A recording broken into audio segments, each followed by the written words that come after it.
Rĩrĩ ciĩko cia wĩkinaĩ ciongererekete na gĩkĩro kĩnene, nao maabithaa a borithi nĩ mehotorete kũhũrana na wĩkinaĩ na gũtigĩrĩra ciĩko ici nĩ ciahuka kaimana.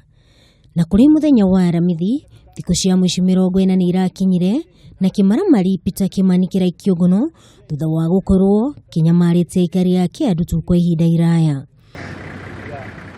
Kimani ũrĩa ũrahithũkĩirwo mũciĩ gwake nĩ etĩkĩrĩte atĩ nĩ akoretwo akĩhama ciana cia airĩtu o ũndũ ũmwe na atumia arĩa othe aracemanagia nao mathaa-inĩ ma ũtukũ o ũndũ ũmwe na kũraga aikari kuma mwena ũcio. Akĩaria na andĩki a mohoro, mũnene wa borithi kuma mwena wa Thika Peter Nzibi oigĩte nĩ marahithũkirie nguo cia obithaa a borithi, mũcinga na mabanga nyũmba-inĩ ya kĩmaramari kĩu. Na ako na wenzake, ako na grupu yake, tunasiti kuwatafuta mpaka tuhakikishe kwamba tumewapata.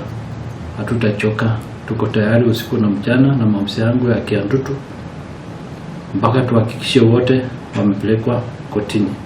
Ihinda-inĩ rĩrĩ Kimani ahingĩrĩtwo ceceni-inĩ ya borithi ya Thika etereirio gũkinyio igoti-inĩ mũthĩ wa Jumatatũ kiumia tũrorete.